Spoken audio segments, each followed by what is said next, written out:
तू ही सबसे पहले दिल में, बाकी सब है बाद में। हम तो सदा महफूज हुए हैं भगवन तेरी याद में।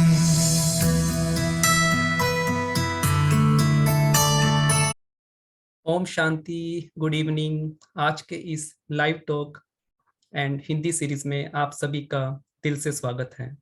और आज का हमारा टॉपिक है आध्यात्मिक लक्ष्यों का सांसारिक जिम्मेवारियों के साथ संतुलन, balancing spiritual goals with worldly responsibilities.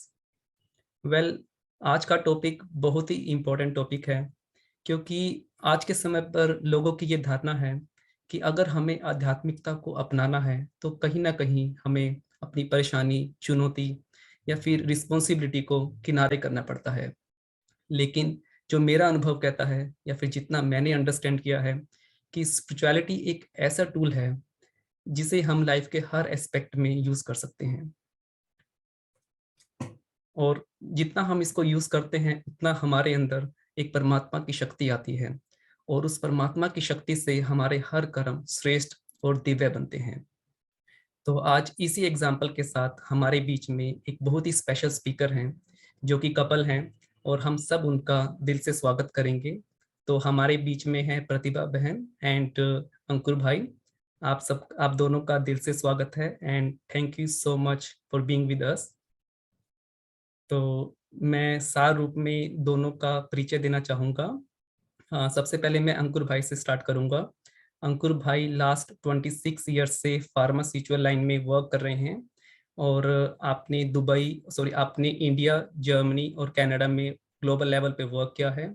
और इन टर्म्स ऑफ स्पिरिचुअल आप काफ़ी talks, workshop and meditation courses deliver करते हैं मंथली बेसिस पर। और मैंने आपकी जो लिस्ट देखी थी in terms of topics, that's in diverse way. तो as far as I remember, self management, anger management and how to have healthy relationship, और how to have work and life balance. तो काफ़ी diverse वे में आप meditation और talks वगैरह deliver करते हैं।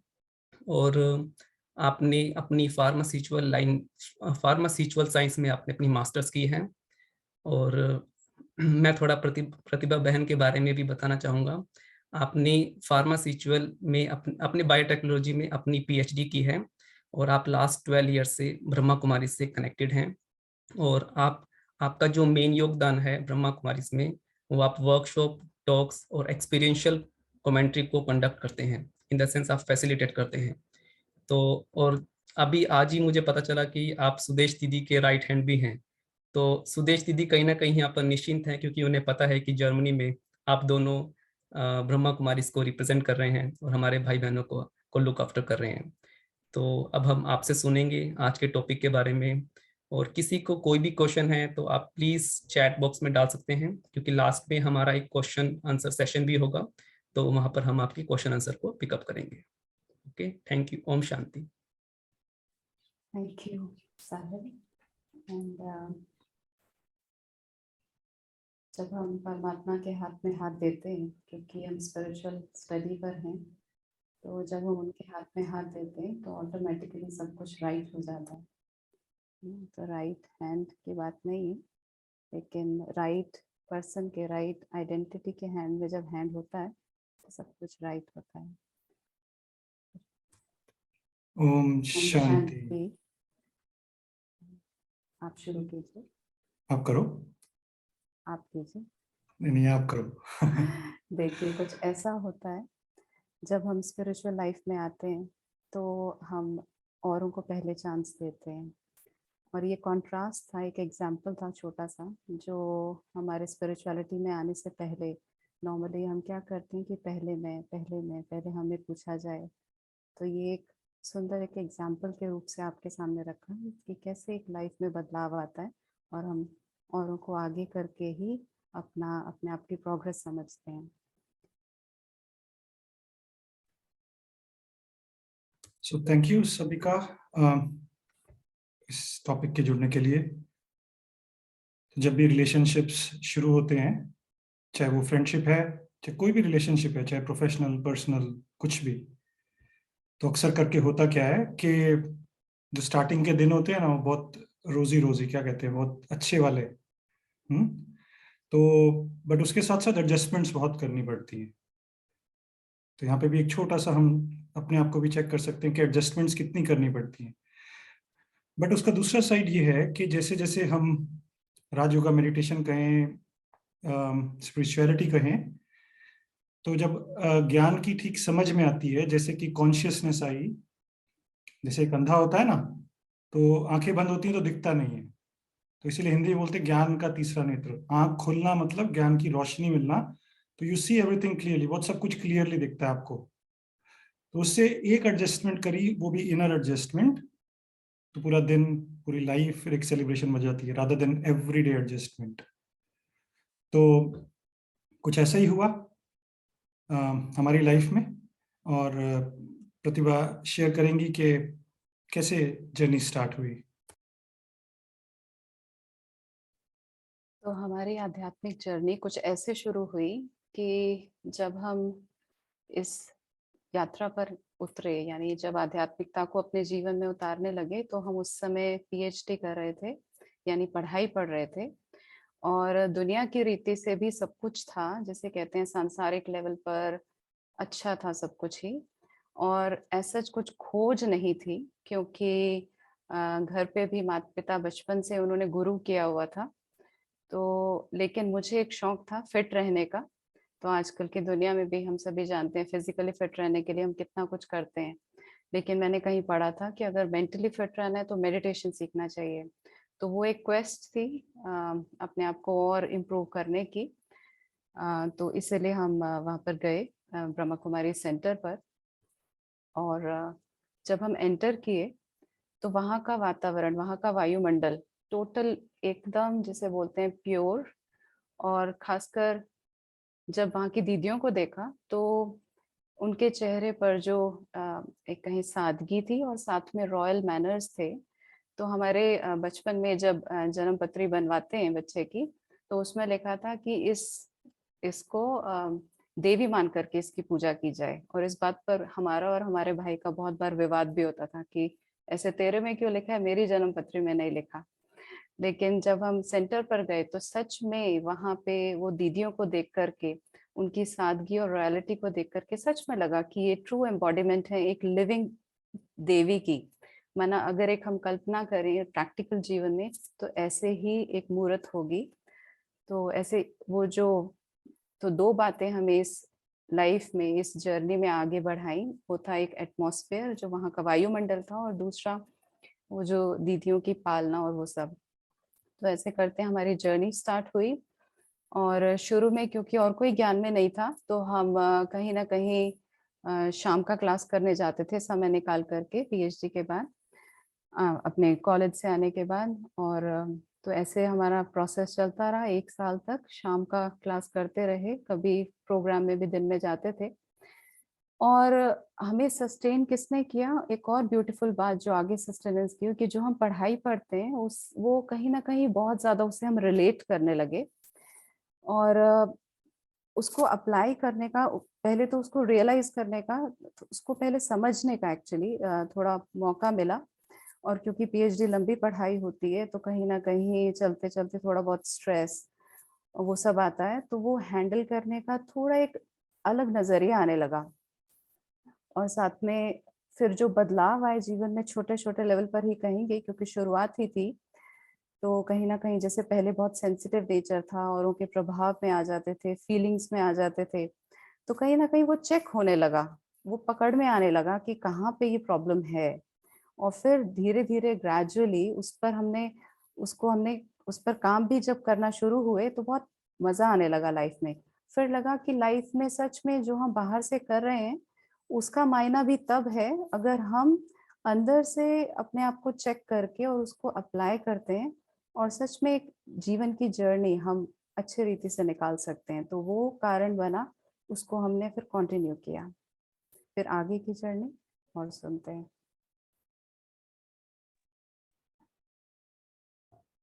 तो कहीं ना कहीं जो बीज था रूहानियत, स्पिरिचुअलिटी, एक प्रैक्टिकल होने का, वो कहीं ना कहीं ये जो प्रतिभा ने बताया तो ऐसे शुरू हुआ घर पे आना। और सरप्राइजिंगली बात ये होगी आप सबके लिए कि इस एक साल में, क्योंकि एक साल हमने लेट कहें या एक साल बाद हमने शुरू किया राजयोगा का, तो एक सरप्राइजिंग बात आप सभी के लिए ये होगी कि हमें इस एक साल में एक बार भी हमें ये नहीं बोला था प्रतिभा ने कि आप जाके कोर्स करो। तो बट कहीं ना कहीं वो प्रैक्टिकल रूप से कुछ छोटी छोटी बातें करके, मंदिर के बाहर चप्पल क्यों उतारते हैं, माथे पर तिलक क्यों करते हैं, रावण क्या है, बहुत बहुत स्मार्टली अलग अलग युक्ति से, तरीकों से ऐसे करके कहीं ना कहीं हमारा जो है सूक्ष्म में हमें ये इंफॉर्मेशन शेयर करे जाने लगी। तो ऑफ कोर्स भाव तो अच्छा था, जैसा कि एक बहुत सुंदर गीत है कि बचपन के दिन भुलाना देना। तो मुझे याद है कि आज भी याद है वो दिन जब प्रतिभा कॉलेज से आई और फिर हमने कहा, मुझे स्टिल याद नहीं है कि ऐसा क्यों हुआ था, बट ये जरूर याद है कि मैंने बोला कि मैं मेडिटेशन सीखने जा रहा हूँ। तो वो एक्सपेरिमेंट करने का सिर्फ एक ही कारण था, नथिंग टू लूज, कुछ नुकसान करने के लिए तो कुछ है नहीं। तो ना ब्रह्मा कुमारी पता था उससे पहले, ना सिस्टर शिवानी कौन है वो भी नहीं हम कभी देखा। भक्ति बहुत करी, नंगे पैर वैष्णो देवी गए, हनुमान जी के फास्ट रखे, बट कुछ ऐसा भगवान को नहीं ढूंढ रहे थे। और हमें ये भी नहीं पता था कि मेडिटेशन में जाके भगवान मिलता है। तो इस तरीके से जर्नी शुरू हुई मेडिटेशन की, और बहुत सुंदर जर्नी चल रही है ना। तो और आई थिंक ये यात्रा जो है, यात्रा सबसे इम्पोर्टेंट है। तो कहीं ना कहीं जो पुराने हैबिट्स कहें, संस्कार कहें, तो जैसे गुस्से का भी संस्कार था, कभी कभी ये चीज़ें दिखती नहीं है क्योंकि हम अपने आप को नहीं देखते, हमेशा दूसरों को देखने का एक आदत रहती है। तो आज भी यही हुआ कुछ ऐसा ही कि आने से पहले एक छोटा सा 5 किलोमीटर का मैराथन था, तो हमें लगा हम सबसे पहले दौड़े तो फर्स्ट आ जाएंगे शायद। बट देखा जब दौड़ना शुरू किया तो हमारे से आगे लोग दौड़ रहे हैं, जो पीछे वाले हैं वो भी आगे निकल रहे हैं। तो इम्पोर्टेंट क्या रखा कि अपने ऊपर फोकस रखा, ये नहीं कि पीछे से कौन आ रहा है, आगे कौन दौड़ रहा है।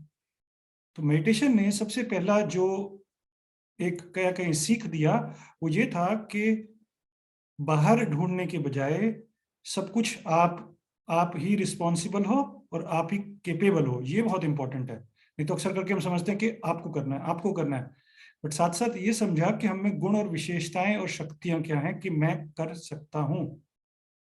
तो ये प्रैक्टिकल में जब शुरू किया तो, और राजयोग का मेडिटेशन ऐसा ज्ञान है कि बिना प्रैक्टिस करे आप रह ही नहीं सकते हैं। तो कहीं ना कहीं वो हर दिन की प्रैक्टिस में, आपके पर्सनल प्रोफेशनल लाइफ में आप उसको यूज करना शुरू करते हैं। और जैसा कि बताया ना, जब रोशनी जलती है ना तो सब कुछ क्लियर दिखता है।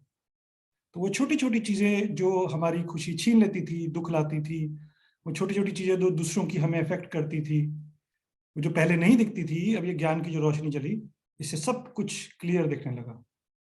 तो ये एक बहुत बड़ा हमारे लिए स्व परिवर्तन का जो बहुत सूक्ष्म में धीरे धीरे जैसे बच्चा चलता है ना, ऐसे स्टार्ट हुआ। तो फिर उसके बाद एक दिन भी जैसे खाना नहीं छोड़ा, तो ऐसे एक दिन भी जाकर सेंटर पर मेडिटेशन करना कभी नहीं हमने छोड़ा। तो इस तरीके से यात्रा शुरू हुई, चंडीगढ़, बेंगलोर, कनाडा और अब यहाँ पर। और आई थिंक यात्रा अभी भी बहुत अच्छी और बहुत वंडरफुल चल रही है। अभी भी ऐसा ही लगता है, जैसा नाम अंकुर, अभी भी ऐसा लगता है कि हम छोटे हैं और बस चलना है, चलना है। तो आगे की जर्नी तो क्या कहें, जर्नी तो बहुत लंबी है और अनुभव भी बहुत है। तो बट समय की सीमा को देखते हुए अभी प्रतिभा कुछ आगे शेयर करेंगी। हम टोटली एग्री करते हैं कि वो जो कंसिस्टेंसी रही इस जीवन में, कहीं ना कहीं ओपननेस रही नई नई बातें सीखने के लिए, और कहीं ना कहीं अपने को अवेलेबल करके चले, तो इसीलिए वो जर्नी बहुत ब्यूटीफुल अभी कंटिन्यू है। तो अभी हम एक कॉन्ट्रास्ट देखेंगे कि हमारी लाइफ में स्पिरिचुअलिटी से पहले क्या होता था और स्पिरिचुअलिटी के बाद में क्या हुआ। तो सबसे पहली बात जो स्पिरिचुअलिटी से पहले थी, वो कहीं ना कहीं क्योंकि दुनिया बहुत डायनामिक दौर से गुजर रही है और बहुत डायनामिक ही रही है, क्योंकि हर चीज़ बहुत चेंजेबल है, बहुत जल्दी जल्दी बदलाव आता है और बता के नहीं आता, अचानक से आता है। तो कहीं इस जिससे बोलते हैं अनसर्टेनिटी के दौर में कुछ ना कुछ इनसिक्योरिटीज फील होती थी स्पिरिचुअलिटी से पहले। कहीं कुछ खोने का डर, हाँ, जो कुछ है हमारे पास उसको पकड़े ही रखने का एक वो जिसे बोलते हैं एक वो जज्बा। तो ये सब इनसिक्योरिटीज कहीं ना कहीं स्पिरिचुअलिटी से पहले बहुत ज्यादा हावी होती थी। तो एक ये था मेन पॉइंट जो स्पिरिचुअलिटी से पहले हम अनुभव करते थे।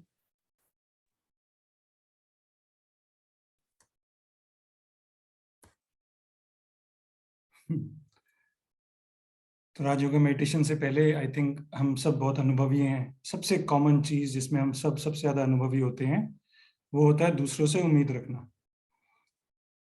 तो बहुत सुंदर एक मैसेज आया जब कोरोना स्टार्ट हुआ, if you can not go outside go inside.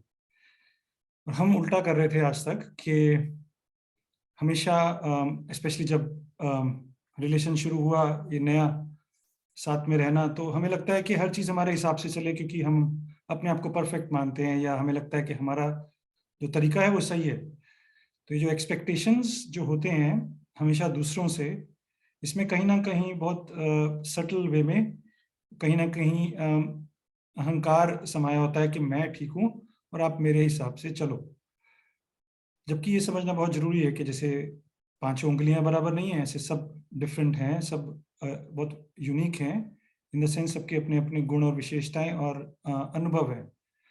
तो ये जो एक्सपेक्टेशंस और उम्मीदें थी ये हमेशा दूसरों से होकर के तब मुझे सपोर्ट मिले तब मैं आगे बढ़ूं, तो वो तो उसमें तो फिर हमेशा हम डिपेंडेंट ही रहेंगे दूसरों पर। तो इसलिए ये जो मेडिटेशन से पहले का जो टाइम था ये it was full of this, हर किसी से उम्मीद। कभी कभी तो मुझे बस वाला टाइम पर नहीं ले गया उससे भी उम्मीद, कभी कभी तो तेंदुलकर जल्दी आउट हो गया उससे भी उम्मीद कि क्या होना चाहिए। तो मुझे नहीं लगता हमने किसी को, जानते हैं नहीं जानते हैं, आई थिंक मुझे नहीं लगता हमने किसी को छोड़ा होगा इन उम्मीदों से। तो ऐसा सा कुछ चलता रहा फिर। एक और चीज जो स्पिरिचुअलिटी से पहले बहुत कुछ बहुत लाइफ में जिसे कहें कि उस टाइम पता नहीं लगता कि रियलाइज नहीं होता, लेकिन जो हमें कहीं ना कहीं अंदर ही अंदर खाती थी वो थी कि हम एक दूसरे की बाउंड्रीज को रिस्पेक्ट नहीं करते थे। माना एक दूसरे के स्पेस में एंटर करना, ना सिर्फ एक दूसरे के बल्कि औरों के भी, कि उसने ऐसा क्यों किया, उसको ऐसे नहीं करना चाहिए था। तो कहीं ना कहीं हम दूसरों के जोन में जा करके अपनी जजमेंट जब देने लगते हैं तो अननेसेसरी हम अपनी लाइफ में वो फालतू वो जो वेस्ट की बातें हैं उनको हम जगह देने लगते हैं और वो रियलाइज नहीं होता, लेकिन वो अंदर ही अंदर हमें जैसे एक टर्माइट होता है ना, एक दीमक होती है, वो अंदर ही अंदर खाती रहती है। तो जितना हम दूसरों के स्पेस में एंटर करते हैं कि क्या कर रहे हैं, क्यों कर रहे हैं, कैसे चल रहे हैं, कैसे बोल रहे हैं, वो उनकी सोच ऐसी है, तो कहीं ना कहीं ये सब बातें बहुत लाइफ में स्पिरिचुअलिटी से पहले इनका था पहले प्रेवलेंस। इतना सुंदर शब्द है इंग्लिश का, कॉन्शियस और अनकॉन्शियस।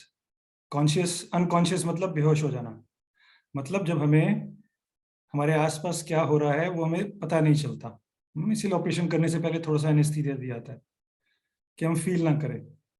तो आई थिंक कहीं ना कहीं जब तक मेडिटेशन नहीं सीखा था तो हम थे तो आंखों से दिमाग मन बुद्धि से तो कॉन्शियस थे, बट कहीं ना कहीं जो सही और गलत की समझ है जब वो नहीं थी तो हमेशा क्या होता था कि दूसरे को देखने का हमेशा एक मोस्ट ऑफ द टाइम्स दूसरों को देखने का ही एक नजरिया होता था। उससे कभी भी, इवन दो सिंपल सी बात है ब्रश भी कर रहे हैं सुबह, बट हम अपने आप को ना देखकर फिजिकली भी मेंटली भी कुछ और ही सोच रहे हैं।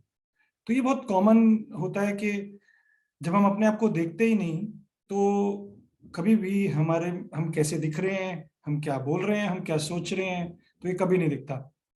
और कोई सामने से रियलाइज कराने की कोशिश भी करता है तो उस समय भी हम इस स्टेज पर होते हैं कि मैं तो सही हूँ।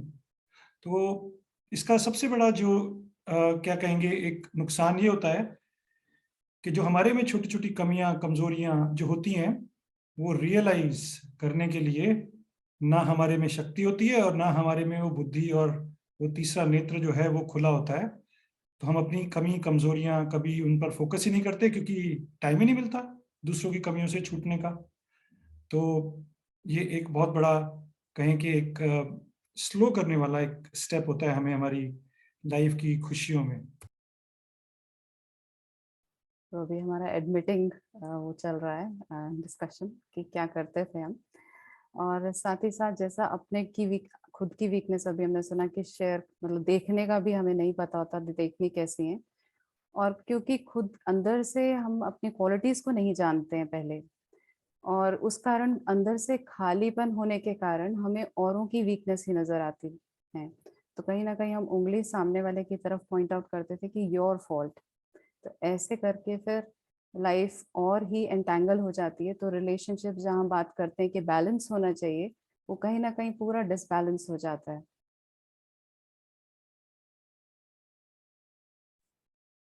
अब खुद को तो देखा नहीं कभी, तो हमेशा एक सपोर्ट चाहिए। बचपन में माँ बाप का हाथ पकड़ के चले, तो बड़े होके सूक्ष्म में, सटल में, सब कॉन्शियस में हमें लगा कि सामने वाला मदद करेगा तो मैं खुश रहूं। आज टीचर ने अप्रिशिएट किया तो मैं खुश रहूं। आज बॉस ने, जो हमने अच्छा काम किया, बॉस उसको करे तो मैं खुश रहूं। तो दूसरों के खुशी ढूंढते ढूंढते जब वो खुशी नहीं मिली, तो हमने दूसरों को चेंज करना शुरू किया।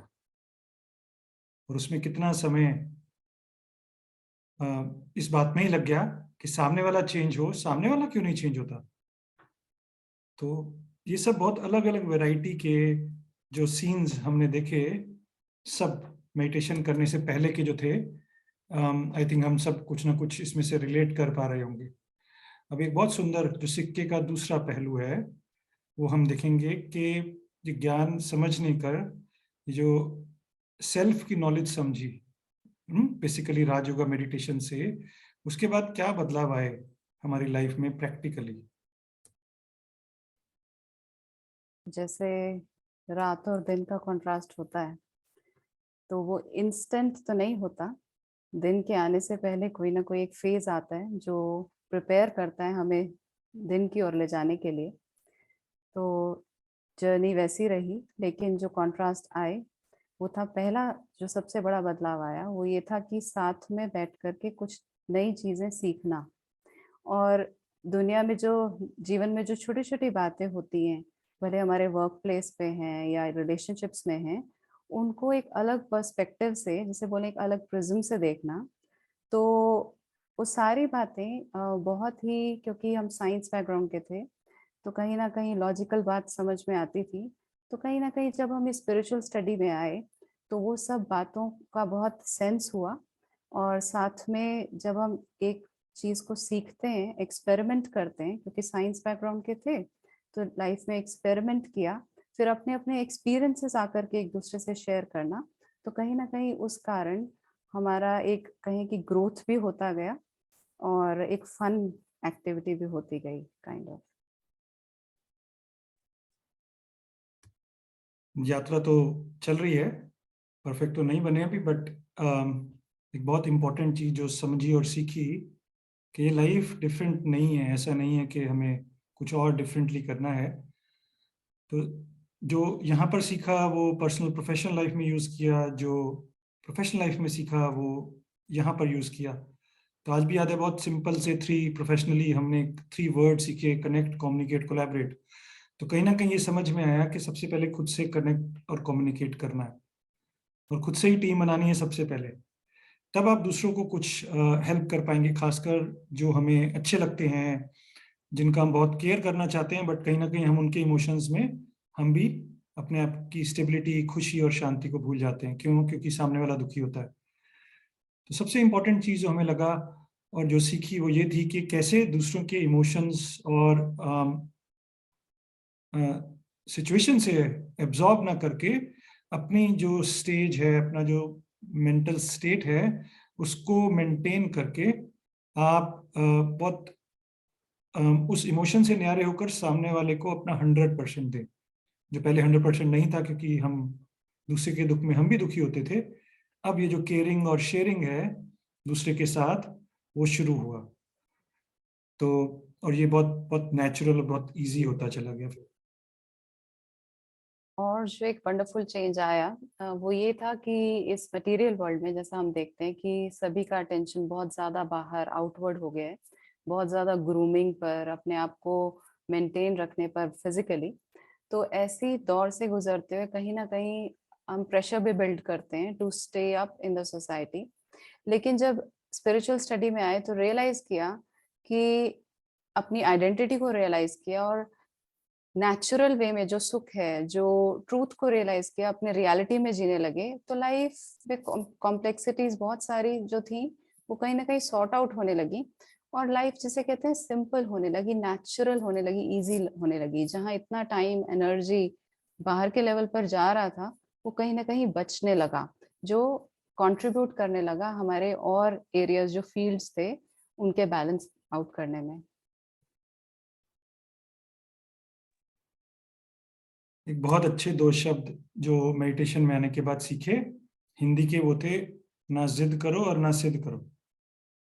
तो जब इतनी छोटी सी बात समझ में आई कि ना जिद करनी है ना सिद्ध करनी है, और इन दोनों का आधार था खुद को शक्तिशाली बनना और बनाना, जिसको हम इंग्लिश में बोलते हैं विल पावर।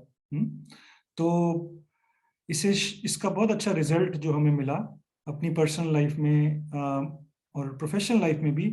जो ईगो होता है कि मैं कब तक मैं हेल्प करूं, मैं कब तक देता रहूं, मैं कब तक दूसरे की मदद करूं, वो खत्म हुआ। क्योंकि हम धीरे धीरे हमारा जैसे ग्लास होता है ना, वो भरता रहा शक्तियों का, खुशी का। तो उससे सबसे अच्छा जो रिजल्ट मिला वो ये था कि दूसरे को मदद करना, कंट्रीब्यूट करना, कोऑपरेट करना बिना किसी एक्सपेक्टेशंस के।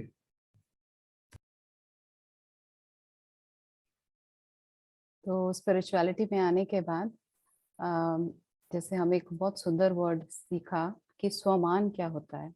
पहले हम औरों से सम्मान की अपेक्षा रखते थे, भाई सामने वाला मुझे रिस्पेक्ट करे। तो स्पिरिचुअलिटी में आने के बाद जब ये पता लगा कि मैं खुद को ही मान दे सकती हूँ, या ना अपनी क्वालिटीज को देखा और हम ओरिजिनली क्या हैं उस पर ध्यान गया, तो कहीं ना कहीं जब हम खुद को मान देने लगे तो औरों से वो अपेक्षा खत्म हुई, उल्टा औरों को भी सम्मान देने के काबिल बन गए। तो ये बहुत सुंदर एक शिफ्ट आया कि जहाँ हम डिमांडिंग थे, जहाँ हमें चाहिए चाहिए था, वहाँ अंदर से हम उस स्टेट पर रुक करके, उस स्वमान में जिसे बोले सेल्फ रिस्पेक्ट पे रह करके औरों को कंट्रीब्यूट करने लग गए। सबसे कॉमन चीज जो हम अपने आप के साथ करते हैं वो होता है कंट्रोल करना, कि मैंने अपने गुस्से को कंट्रोल किया, मैंने अपने ये इच्छा को कंट्रोल किया, रोने को कंट्रोल किया। तो ये कंट्रोल शब्द बहुत प्रेशर डालता है।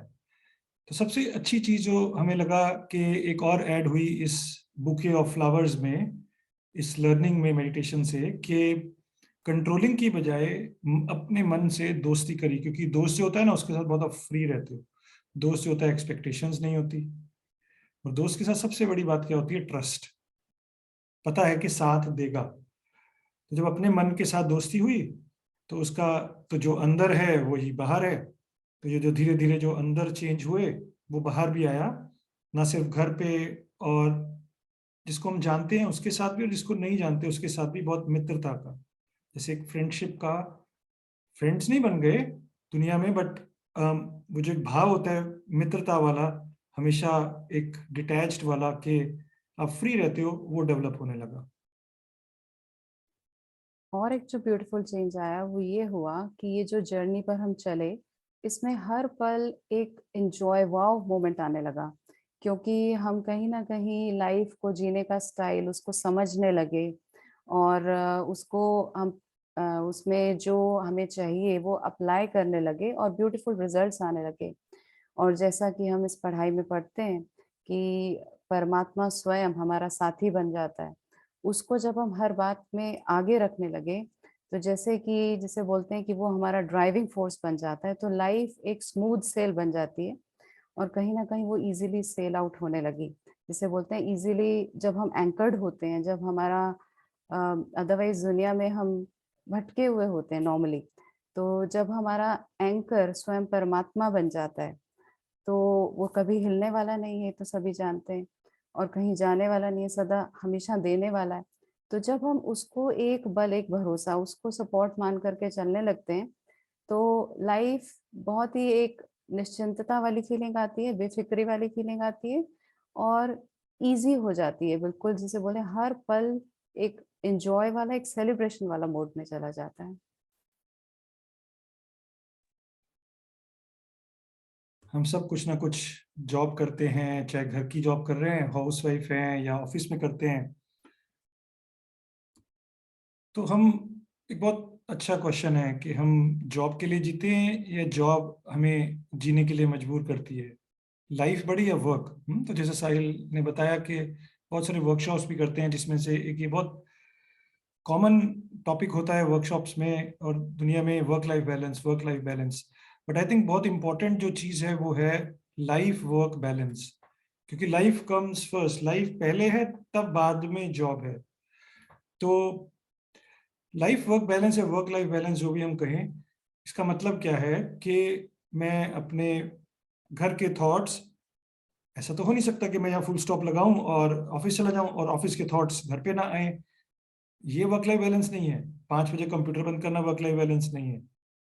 वर्क लाइफ बैलेंस है या लाइफ वर्क बैलेंस है कि मेरे घर के थॉट्स और ऑफिस के थॉट्स दोनों, मेरे एफिशिएंसी, मेरे जो काम करने की जो स्पीड है और जितने उसकी इफेक्टिवनेस और क्वालिटी है, वो कम ना हो। तो this is real work life balance, कि हम एक दूसरे के जो थॉट्स हैं दोनों जगहों के, वो आपस में एक दूसरे को मिक्स ना करें। तो ये बहुत बहुत इजीली और बहुत सहजता से ये हमें समझ में आया कि कैसे ये बैलेंस हम मेंटेन कर सकते हैं।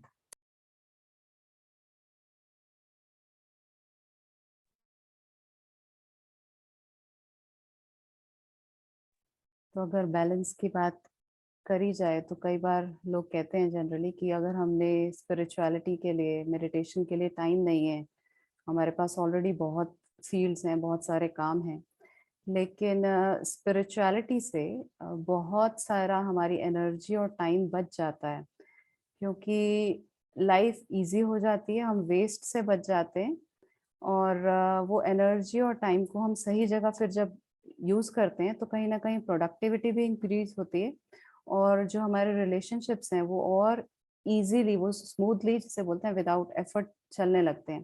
तो स्पिरिचुअलिटी जो है, अगर हम इसको, सबसे ज़रूरी बात है अगर हम स्पिरिचुअलिटी को प्रायोरिटाइज करते हैं, क्योंकि जैसा बोला कि हम लाइफ में जो कुछ भी कर रहे हैं वो सब पार्ट ऑफ लाइफ है और वो हमारा सब, जिसे बोले सर्विस फ्रंट है, लेकिन जो हमारा कोर है, जो हमारा सेंट्रल फोकस पॉइंट है, वो हमारी खुद की ओरिजिनलिटी कहें या स्पिरिचुअलिटी कहें, तो यानी कि वैल्यू बेस्ड जो लाइफ है, जब हम उसकी वैल्यू समझ जाते हैं, यानी अपने जीवन में खुशी की वैल्यू, शांति की वैल्यू, क्योंकि इसी के लिए हम सब कुछ करते हैं, तो जब हम इसको प्रायोरिटाइज करके चलते हैं तो बाकी सभी चीजें ऑटोमेटिकली फॉल, मतलब वो अपनी जगह पर खुद से ही चलने लगती हैं।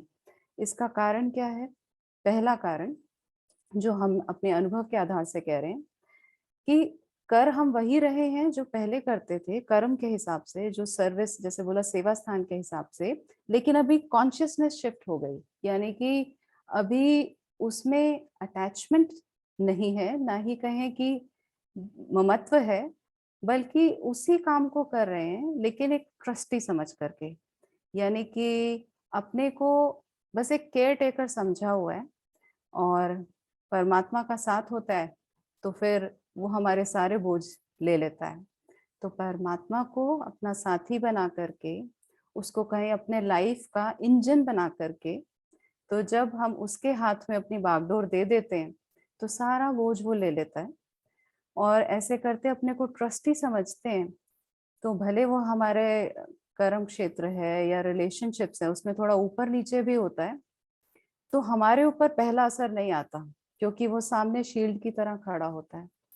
तो ऐसा नहीं है कि वर्क प्लेस पर हमारे प्रेशर्स नहीं आते, डेडलाइंस नहीं आते, वो सब कुछ आते हैं, लेकिन जब हमने बर्डन दे दिया तो हम उसके प्रभाव से फ्री हो जाते हैं। कॉन्शियसनेस हाई रहती है खुद को लेकर के, एक हायर एनर्जी पर रहते हैं, वो जिससे कहा एक सेल्फ रिस्पेक्ट के मोड में रहते हैं, तो ऑटोमेटिकली एनर्जी हमारी कंजर्व हो जाती है और दूसरों को देखने का नजरिया भी जब बदल जाता है तो औरों के लिए वो जेनरोसिटी वाली फीलिंग आती है, वो देने का, वो शेयरिंग वाला भाव जब आता है, तो ऑटोमेटिकली जो रुके हुए काम भी है ना, वो हमारे अनुभव से बता रहे हैं, वो कहीं ना कहीं बहुत इजीली सॉर्ट आउट होने लगते हैं। तो एक तो ये अनुभव। दूसरी बात, जो संबंधों में अपने अनुभव की निभाने में, कहीं ना कहीं संबंधों में हमने जो ब्रह्मा कुमारीज में एक बहुत सुंदर बात सीखी कि दुख देना नहीं है, ये तो खैर बचपन से सुना था, लेकिन दुख लेना भी नहीं है। तो जब ये बात समझ में आई कि दुख लेना माना क्या होता है और उससे खुद को बचा करके चले, यानी कि उसको उसमें कुछ जैसे बोला कि एक ट्रस्टी के भाव से चले, सबको एक जैसी दृष्टि से देखा और ऊंची दृष्टि से देखा, तो कहीं ना कहीं वो जो था कि दुख लेना या देने का भाव वो निकलने लगा।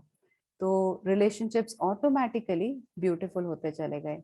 लेकिन बैलेंस बनाने के लिए प्रैक्टिकली क्या क्या किया और उससे कैसे बैलेंस बना, भले वो वर्क में से टाइम निकाला, प्रायोरिटाइज किया, जैसे बोला फोकल पॉइंट स्पिरिचुअलिटी को रखा। तो जो कुछ प्रैक्टिकल टिप्स आपसे शेयर करना चाहेंगे, बाकी एक बारी आपसे फर्दर प्रैक्टिकल टिप्स शेयर करेंगे। जैसा कि टॉपिक है, हमने देखा कि बिफोर और आफ्टर, पहले और बाद में क्या परिवर्तन आए, क्या था, और सिक्के के दोनों पहलू देखे हमने। तो बैलेंस बैलेंस करना किसको है? तो सबसे पहले तो बैलेंस करना ही क्यों है मुझको, इसमें एफर्ट्स ही क्यों जाएं? तो आई थिंक जब आप अवेलेबल होते हो, अवेलेबल इन द सेंस कि बहुत इंपॉर्टेंट है, हम बचपन से एक चीज सुनते आ रहे हैं, आधा ग्लास खाली आधा ग्लास भरा हुआ। तो बचपन से हमने यही सुना कि आधा ग्लास भरा हुआ, बट एक बहुत डिफरेंट नजरिया समझ में आता है कि आधा ग्लास खाली जो है वो आपके लिए अपॉर्चुनिटी कि आप कुछ भी भरो उसमें, जो आधा ग्लास है वो तो मेरा ही है। तो बैलेंस जैसा टॉपिक रखा, तो हमें जब हम दूर से बैठकर देखते हैं तो हमें लगता है कि ये एक बहुत मुश्किल चीज है। क्यों? क्योंकि हम शायद अपनी स्पिरिचुअल या रूहानी जिंदगी को अलग मानते हैं और कि हमें टाइम देना पड़ता है।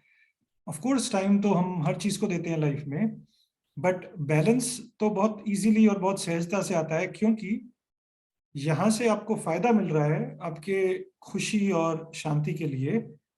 हम पहले भी खुश और शांत थे, बट एक डिफरेंट लेवल और एक परमानेंट, कहें जो सस्टेनेबल है, एक ऐसी खुशी और शांति मिलती है।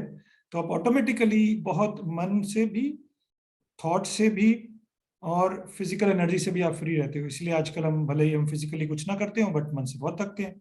तो जब मन फ्री रहता है तो आप में हमेशा बहुत एनर्जी होती है। तो उसका सबसे अच्छा जो हम रिजल्ट देखते आए अपनी लाइफ में, वो ये था कि ना, जब मन से ही नहीं थके तो शरीर से कहाँ थकना था। तो उसका कारण ये बना कि हमेशा अवेलेबल रहे कुछ ना कुछ सर्विस के लिए, सेवा के लिए, चाहे वो लेक्चर्स की सेवा हो, चाहे फिर आप कोई सेवा में ऊंच नीच नहीं होती है, तो आप हमेशा अवेलेबल रहते हो। तो एक फुल टाइम जॉब भी है और रिस्पॉन्सिबल जॉब है, दुनिया के 3 रीजन्स के लिए ऑडिट्स के लिए देखने का। बट साथ साथ क्योंकि आप लॉस नहीं होते, क्योंकि आप बहुत फोकस्ड होते हो, आपका बुद्धि व्यर्थ सोचती नहीं है, मन बिल्कुल भी वेस्ट नहीं कर रहा है, तो आप जो 8 घंटे का काम है वो आप 5 घंटे में करते हो। तो this is how you are able to maintain your balance. ऐसे हम बैलेंस मेंटेन करते हैं पहले अपने अंदर का। तो जैसा अभी बताया कि प्रेशर और स्ट्रेस, तो बहुत सिंपल सा एक इक्वेशन है जो प्रैक्टिकल में अभी आपसे प्रतिभा शेयर करेंगे। बट बैलेंस, क्योंकि ये हमारी लाइफ का पार्ट है, जैसे शरीर के लिए खाना खाना, इसी तरीके से मेंटल स्टेमिना पर बहुत थोड़ा थोड़ा थोड़ा थोड़ा थोड़ा जब हम अपने ऊपर काम करते रहते हैं, इसलिए जो ये जर्नी है ये बहुत इंपॉर्टेंट है। तो और गिरेंगे भी तो उठाने वाला कौन? स्वयं भगवान। तो किसी ने हमसे बहुत अच्छा पूछा कि क्या चेंज आया, भगवान को पहले नहीं मानते थे? हमने कहा पहले ही मानते थे, अभी भी मानते हैं। पहले भगत थे, बच्चे बन गए। तो उठाने वाला कौन है? जब इस बात की समझ में आई तो बहुत इजी था। बैलेंस मतलब कि आप जो सोच रहे हो, आपके थॉट्स और आपके एक्शंस दोनों एक जैसा कर रहे हैं। This is balance. कुछ एग्जाम्पल देना चाहेंगे बैलेंस अपने वर्क प्लेस पे हमने कैसे अनुभव किया, या यूं कहें जब परमात्मा को हमने वो साथ में लेकर के चले, और जब कभी स्लिप हो गया परमात्मा, क्योंकि एक कॉन्शियसनेस में शिफ्ट लाना और वो उसको पकड़ के रखना वो भी एक प्रैक्टिस की बात है। तो कभी कभी ऐसा भी अनुभव हुआ है हमारे साथ कि प्रोजेक्ट्स जैसे कुछ डेडलाइंस आए हैं तो कहीं ना कहीं एकदम से और चारों तरफ से डिमांडिंग हुआ है। तो कभी कभी ऐसा जब हम समझते हैं कि I have to be responsible, अपने को आगे कर देते हैं, तो वो फिर अच्छी फीलिंग नहीं आती। फिर ध्यान आता है, फिर खुद को जाकर के वापस ठीक करते हैं कि नहीं, हम तो बस करने वाले हैं, लेकिन कराने वाला तो साथ में, साथी कौन है हमारा, जिसे बोलते हैं कि जिसका साथी है भगवान, उसको क्या रोकेगा आंधी तूफान। तो जब वो वाली अवेयरनेस जैसे ही शिफ्ट होती है, तो कहीं ना कहीं वो हल्कापन आ जाता है। और रिलेशनशिप्स में भी बहुत बार ऐसे इंस्टेंसेस हुए हैं कि इस लाइफ में चलते हुए, क्योंकि सभी तो नहीं चलते हैं ना, सभी के घर में तो नहीं चलते हैं, तो कभी ना कभी लेकिन सामने वाले को भी हमने सेटिस्फाई रखना होता है। तो किसी बात पे उन्होंने बहुत प्यार से कुछ किया है हमारे लिए, कहीं हमें लेकर के जाना चाहते हैं, तो वो भी अपनी प्रिंसिपल्स को एक फाउंडेशन बना करके उस पे एकदम पक्के होकर के, कहीं ना कहीं जब हम वो चले हैं, तो सामने वाली आत्मा जो है उसको भी सेटिस्फेक्शन मिली है। भले हमने कुछ थोड़ी युक्ति से चले हैं, थोड़े तरीके से चले हैं, लेकिन सेटिस्फेक्शन मिली है, और आपस के वो जो संबंध थे वो, और जिसे बोलते हैं, वो सिंप्लीफाई हुए हैं। तो बाकी प्रैक्टिकल टिप्स की बात रही कि बैलेंस कैसे करते हैं इतना सब कुछ चलते हुए भी। तो फर्स्ट वेरी इंपॉर्टेंट थिंग जो हमने देखा है कि बचपन से सुनते हैं, early to bed early to rise makes a man healthy wealthy and wise, लेकिन उसको इम्प्लीमेंट करने की, क्योंकि बातें हम बहुत सारी जानते हैं पहले से, लेकिन एक इम्प्लीमेंट करने की वो ताकत, वो समझ, वो जो प्राप्ति है उससे, वो उसका अनुभव ना होने के कारण हम कहीं ना कहीं उसको बाईपास कर देते थे। तो पहला tip, early to bed early to rise, और सुबह उठते ही जब हम अपने लिए, जब सारी दुनिया अभी स्लीपिंग मोड में होती है, अपने लिए अगर हम 1 घंटा भी निकालते हैं, तो वो सारा दिन का पे असर डालता है। और कहीं ना कहीं जो दिन भर में हमारे सामने आने होते हैं जो भी सिचुएशंस, उसमें उस सुबह सुबह कनेक्शन से, स्वयं से, परमात्मा से, तो वो उस हायर एनर्जी वाले मोड में जाने से, कहते हैं जो सुबह किया वो सारा दिन काम करेगा। तो पहला ये टिप। दूसरा टिप जो हमारे बैलेंस बनाने में मदद किया है, वो है स्पेशली एक बहुत सुंदर प्रैक्टिस है ब्रह्मा कुमारी इसमें, ट्रैफिक कंट्रोल की। तो जब हम इस जर्नी पे शुरू होते हैं, तो वो ट्रैफिक कंट्रोल की जो प्रैक्टिस है वो बहुत हेल्प करती है, क्योंकि आप घड़ी घड़ी अपनी एनर्जी को सेविंग मोड में डाल देते हो। जैसे होता है ना कि कोई इंस्ट्रूमेंट है, उसको अगर घड़ी घड़ी आप सेविंग, पावर सेविंग मोड में डालेंगे, तो उसकी एनर्जी कंजर्व होती रहती है। तो ऐसे ही शुरू शुरू में वो आधार बनता है ट्रैफिक कंट्रोल, लेकिन फिर वो धीरे धीरे प्रैक्टिस प्रैक्टिस होने के बाद वो फिर नेचुरल हो जाता है। तो ये कुछ हमारी तरफ से प्रैक्टिकल टिप्स थे। छोटा सा कंक्लूड करेंगे इस 11 साल की जर्नी में। दो बहुत इम्पोर्टेंट चीज़ें जो मुझे लगता है कि अगर किसी ने अभी तक कोशिश नहीं किया तो ज़रूर करें। सबसे इम्पोर्टेंट चीज़ जो हमें लगा, क्योंकि ये एक यात्रा है, यात्रा में अप्स डाउन्स होंगे, आप परिवर्तन की यात्रा पर हो, तो सबसे इम्पोर्टेंट चीज़ जो हमें लगा वो ये था, कंसिस्टेंसी और ट्रस्ट। कंसिस्टेंसी मतलब कि भले ही समझ में आ रहा है या नहीं आ रहा है, अनुभव हो रहा है या नहीं हो रहा है, परिवर्तन हो रहा है नहीं हो रहा है, एक दिन भी हमने उसको छोड़ा नहीं। दूसरा, विश्वास स्वयं पर, और दूसरा कि किसके साथ जुड़ के मैं कर रहा हूँ, ये बहुत इंपॉर्टेंट रहा। और तीसरी चीज कहें या दूसरा कहें, वो सबसे इंपॉर्टेंट ये भी था उसमें कि बहुत सुंदर दो इंग्लिश के वर्ड्स हैं, एक्सपेरिमेंट और एक्सपीरियंस। तो जब तक हम कुछ एक्सपेरिमेंट नहीं करते हैं तब तक हमें अनुभव, एक्सपीरियंस नहीं होता। तो प्रयोग करना है और उसका कुछ रिजल्ट, जैसे गीता में लिखा है, कर्म करो और फल की चिंता मत करो। चिंता करने का मतलब ये है फल का रिजल्ट, जो फल आए वो कुछ भी हो, अच्छा है बुरा, उसमें हमेशा हम कुछ सीखते हैं। अगर गिरे तो ये सीखेंगे कि अगली बार कैसे चलना है। तो there is nothing called as pass और फेल। आप हमेशा अगला कदम लेते हो, और कुछ नहीं तो एक अनुभव का कदम मिलता है कि मैंने पीछे क्या किया। तो ये ज्ञान जो है, राजयोगा मेडिटेशन जो है, ये हमें स्टेबिलिटी देता है। तो जो कंसिस्टेंसी है लाइफ में, भले ही 2 मिनट करो, बट बहुत इंपॉर्टेंट है कि हम कंसिस्टेंसी लाएं।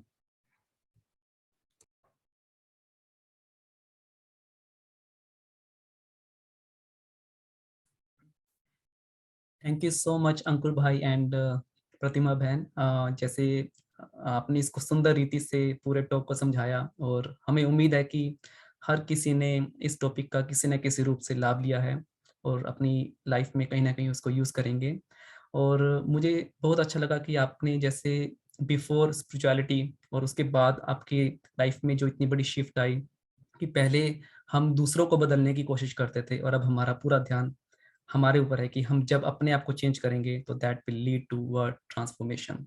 और जो आपने 3C के बारे में बताया कि जब हम कनेक्ट करते हैं अपने आप से तब हम इजीली दूसरों से कम्युनिकेट भी कर पाते हैं और डेफिनेटली उसका जो रिजल्ट है कोलैबोरेशन, हम दूसरों को सहयोग भी दे पाते हैं।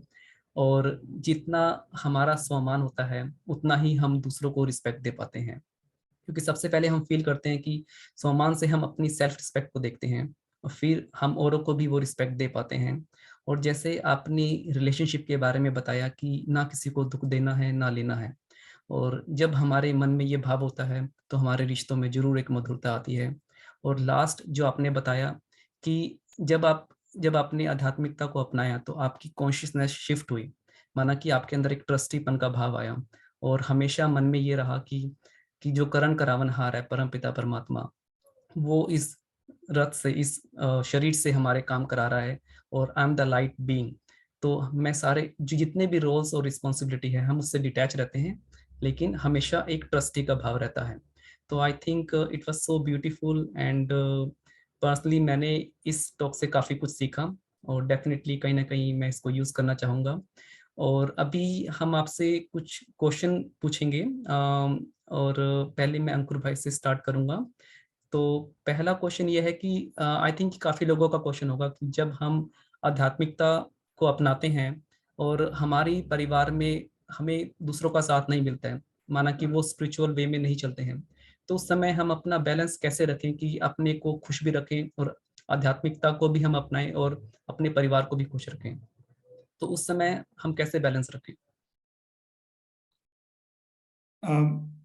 अभी जब भी हम मेडिटेशन, राजयोगा मेडिटेशन कोर्स कराते हैं तो ये सबसे कॉमन क्वेश्चन होता है कि मैं तो बहुत कोशिश कर रहा हूँ, दूसरा तो नहीं करता है, दूसरा तो ज्ञान में नहीं चलता है। तो कहीं ना कहीं जब हम पहले स्टेप पर आते हैं कि हम किसके बच्चे हैं, तो वहां पर बहुत छोटा सा परिवर्तन तो नहीं है, बहुत बड़ा परिवर्तन है, शब्दों का हेरफेर भी नहीं है, भिखारी और अधिकारी। तो जो सूक्ष्म में मांगना होता है ना, उसकी जगह हमें समझ में आता है कि मैं तो खुद देने वाला बन रहा हूं। किसको देने वाला? सबसे पहले खुद को, क्योंकि मैं ही मांगता था ना, चाहे मुझे सपोर्ट मिले। इसमें भी बहुत सटल सबकॉन्शियसली मांगना होता है कि सामने वाला नहीं चल रहा है, सामने वाला नहीं चल रहा है। तो मेडिटेशन तो मैंने सीखा है ना, सामने वाले ने तो अभी सीखा है या सीख रहा है या जर्नी पर है या सीखेगा फ्यूचर में। तो ये जो बैलेंस है, स्टार्टिंग में चैलेंजेस होते हैं कि क्योंकि हमें वही आदत होती है कि हम बाहर से सब कुछ एक्सपेक्ट कर रहे होते हैं। जैसे बहुत सुंदर सी कहानी है ना, रानी का हार था, वो सब जगह ढूंढ रही थी। तो ज्ञान से ये समझ में आया कि it's me who has to do it. तो जब ये समझ में आया तो खुद पर अटेंशन रहा, तो वो भी जो छोटी सी एनर्जी थी ना साहिल, दूसरों से लेने वाली, वो एनर्जी भी बची, क्योंकि आप अंदर से खुद अब आपकी एनर्जी आप प्रोड्यूस कर पा रहे हो, रिक्रिएट कर पा रहे हो, ऑलरेडी है बट उसको सरफेस आउट कर पा रहे हो। क्यों? क्योंकि व्यर्थ सोचना अभी कम हो रहा है। जब व्यर्थ सोचना कम हो रहा है तो उसका सीधा इफेक्ट है मांगना कम हो जाता है, सहयोग, साथ में चले। तो टाइम लगता है बट डिपेंड करता है कि हमारी स्पीड कितनी है। Thank you so I much hope भाई। आई होप आंसर मिला होगा। Definitely this answer appeals to me and जो एक लास्ट क्वेश्चन है वो मैं प्रतिभा बहन से पूछना चाहूंगा, और वो मैंने आपके रिज्यूमे में देखा था कि आपने एक कोटेशन लिखा था कि when I change then my world changes. तो आई अंडरस्टैंड कि जब हम अपने आप को बदलते हैं तो हमारा बाहर की दुनिया में देखने का नजरिया बदल जाता है।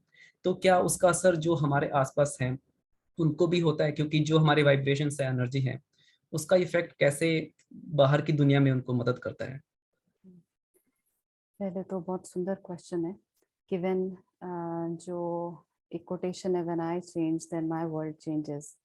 तो माय वर्ल्ड जो वर्ड है वो एक्चुअली स्टार्ट होता है इनर वर्ल्ड से। कहीं ना कहीं जब हम बहुत ज़्यादा सोच रहे होते हैं, नेगेटिव माइंड होता है, तो बोलते हैं कि इसके अंदर तो अच्छा वाला दुनिया नहीं है, या फिर जब पॉजिटिव सोचते हैं तो कहते हैं जिसके इसके अंदर तो जैसे स्वर्ग लगा पड़ा है। तो सारा हर चीज़ हमारे कॉन्शियसनेस पे आधारित है। बाहर भी आज हम जो कुछ देख रहे हैं, दुनिया में जो कुछ भी चल रहा है, उसका आधार कहीं ना कहीं हमारा इनर वर्ल्ड ही है। तो जब हम उसमें शिफ्ट लेकर के आते हैं तो ना सिर्फ अंदर की दुनिया बदलती है बल्कि वो वाइब्रेशन चारों तरफ जाती है। पहले हम क्या करते थे, दूसरे को चेंज करने की कोशिश करते थे, लेकिन जब अंदर से हम वो शिफ्ट लेकर के आते हैं सिर्फ अपनी कॉन्शियसनेस में, और ना सिर्फ अपने प्रति बल्कि हर एक के प्रति, कि हर एक भी परमात्मा की संतान है जैसे मैं हूँ, हर एक भी एक गुण से बनी आत्मा है, उसके अंदर भी गुण शक्तियां हैं। तो जब ऑटोमेटिकली सबसे बड़ा हम किसी को भला किसी का यही कर सकते हैं, सबसे ऊंची नजर हमारी यही हो सकती है कि उसको उसकी ओरिजिनलिटी में देखना, उसको उसी एंगल से उससे डील करना। तो जब हमारा वो इनर शिफ्ट आता है तो वो वाइब्रेशन हमारे प्रैक्टिकल कर्म में आती है। तो जब वो प्रैक्टिकल कर्म में आती है तो ऑटोमेटिकली हमारे आसपास का जो भी हमारा वातावरण है वो बदलने लगता है। जिसे कहें कि बाहर के वर्ल्ड के लेवल पर भी वो एक शिफ्ट आने लगता है। और अगर सभी ऐसे करें तो, सभी एक एक ऐसे करें तो अंदर के शिफ्ट से बाहर का वातावरण बदल जाए तो फिर ये दुनिया को स्वर्ग बनने में तो देरी नहीं लगेगी। आई होप आपको ये थोड़ा thank you so much. Last line मुझे बहुत अच्छी लगी कि जब हम सब बदलेंगे तो डेफिनेटली सतयुग दूर नहीं है।